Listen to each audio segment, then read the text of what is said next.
Masih sulit membedakan mana pinjol legal dan juga ilegal. Banyak laporan pinjol ilegal yang justru masuk ke OJK sebagai pengawas pinjol legal saja. Bagaimana mengakhiri jerat pinjol ilegal ini? Kompas Bisnis sudah bersama Tonggam Elobing yang merupakan Ketua Satgas Waspada Investasi OJK. Selamat pagi, Pak Tonggam. Selamat pagi, Pak. Salam Ya, sehat. sehat selalu ya Pak. Ini hingga Iya. saat ini Pak, total sudah berapa banyak laporan masyarakat mengenai pinjol ilegal yang malah justru masuknya ke OJK, Pak? Ya, pinjol ilegal ini ditangani OJK melalui Satgas Waspada Investasi tentunya. Satgas Waspada Investasi ini beranggotakan 12 kementerian lembaga saat ini. Pengaduan yang masuk ke Satgas Waspada Investasi dari masyarakat mengenai pinjol ilegal pada tahun 2021 ini sampai saat ini ada 7.128. Dan kita kategorikan dalam pengaduan ringan, sedang, dan berat.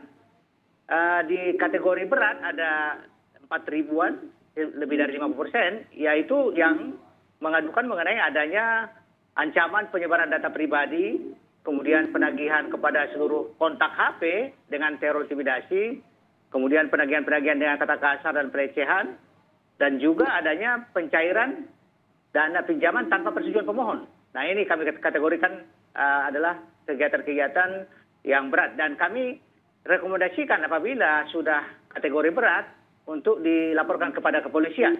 Di samping tentunya kami dari Satgas Waspada Investasi merespon dengan memblokir semua situs aplikasi yang ada di internet bagi para pelaku yang diadukan oleh masyarakat ini.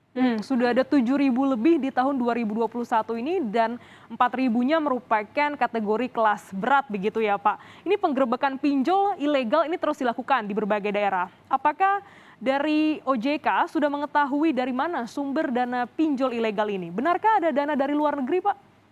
Ya, pertama-tama kami sangat apresiasi dengan apa yang dilakukan kepolisian saat ini dalam rangka proses penegakan hukum bagi para pelaku pinjol ilegal ini.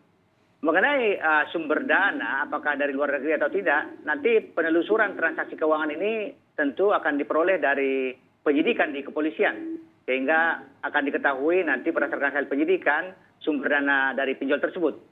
Namun demikian berdasarkan data dari Satgas Waspada Investasi bahwa kami menemukan ada 34% server pinjol ilegal ini yang telah kami hentikan ada di luar negeri. Dari data tersebut bisa diindikasikan bahwa terdapat dugaan sumber dana juga berasal dari luar negeri. Ada dugaan ya Pak, 30% servernya ini berada di luar negeri. Pak, beberapa waktu lalu ini kan Menko Polhukam menyatakan masyarakat yang sudah terlanjur meminjam di pinjol ilegal tidak usah bayar. Bagaimana tanggapan Anda, Pak? Ya, kami mendukung tentu upaya-upaya pemerintah dalam rangka pemberantasan pinjol ilegal ini. Menko Polhukam menyampaikan bahwa dari sudut hukum perdata, pinjol ilegal tidak sah karena tidak memenuhi syarat. Beliau menegaskan bagi masyarakat yang sudah terlanjur menjadi korban pinjol ilegal, tidak perlu membayar, cukup membayar hutang pokoknya saja. Nah, mengenai keamanan data peminjam tentunya, di dalam pinjol ilegal ini tidak ada jaminan data peminjam yang aman di sana. Karena apa? Karena mereka ini selalu menyebarkan data-data itu kepada pinjol ilegal lain. Misalnya kita dapat indikasi bahwa tiba-tiba kita dapat transfer dana tanpa meminjam, ini terbukti bahwa mereka itu menyebarkan data-data pribadi kita. Dan juga data-data ini memang digunakan sebagai alat intimidasi pada saat kita tidak membayar, mereka akan melakukan teror bukan hanya kepada peminjam, tetapi juga kepada seluruh nama-nama yang ada di kontak HP. Oleh karena itu masyarakat diminta hati-hati, jangan sampai akses pinjol ilegal. Pak, tidak usah membayar tapi justru kan ada ancaman keamanan data pribadi dari si peminjam ini, Pak. Apa yang harus dilakukan masyarakat jika sudah terlanjur dan justru malah dapat teror balik, Pak? Ya, memang kemungkinan terjadi bahwa masyarakat tidak membayar dan hanya membayar hutang pokok adalah adanya intimidasi dan teror. Oleh karena itu kami meminta kepada masyarakat yang mengalami teror intimidasi dari pinjol ilegal ini dalam penagihan agar segera melapor ke polisi untuk dilakukan proses hukum tentunya.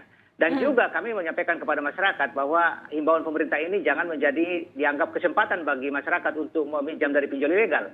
Jadi hindari meminjam dari pinjol ilegal. Justru ini jadi waspada ya Pak, memilih pinjaman online yang legal dan ilegal malah jangan karena ada perintah tidak usah membayar malah dimanfaatkan oleh masyarakat. Pak, kita tahu hari-hari ini begitu banyak masyarakat yang meminati pinjol ilegal ini Pak, karena memang himpitan ekonomi. Bagaimana cara membedakan pinjol yang legal dan yang ilegal supaya masyarakat ini tidak salah lagi Pak? Iya, sebenarnya dari data yang ada ya, paling banyak meminati pinjol yang legal tentunya. Kalau kita lihat data yang ada saat ini, ada 106 pinjol yang legal dan terdaftar di OJK, sudah memberikan pinjaman kepada 68,6 juta peminjam, dan total pinjaman sudah mencapai 250 triliun. Ini tentu sangat besar datanya. Sedangkan yang ilegal kita mungkin ya tidak begitu besar ya, tapi memang karena caranya menagih itu tidak manusiawi sehingga menjadi mencuat di permukaan, dan rata-rata masyarakat bawah yang menjadi korban di sana. Nah, ciri-cirinya yang bisa kami sampaikan adalah bahwa pinjaman online ilegal ini tidak terdaftar di OJK. Kemudian pinjaman itu sangat mudah, hanya dengan fotokopi KTP dan foto diri, pinjaman dapat cair, tetapi sangat menjebak. Bunganya tinggi, fee-nya sangat tinggi, jangka waktunya sangat cepat, dan selalu mereka meminta kita untuk mengizinkan mengakses semua data dan kontak di HP. Nah, inilah yang menjadi malapetaka sebenarnya.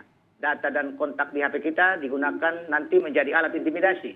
Pada saat kita tidak mampu membayar, kemudian mereka akan meneror, intimidasi, membuat satu grup bahwa kita itu tidak melakukan pembayaran dan merampok mereka, dan ada kekerasan-kekerasan di sana. Jadi membedakannya memang harus diperhatikan bagaimana kemudahan untuk meminjam, kalau terlalu mudah juga patut diwaspadai, bagaimana juga dengan bunga dan jangka pembayarannya ya Pak. Ini yang harus diperhatikan ketika masyarakat ingin menggunakan pinjaman online, begitu ya Pak?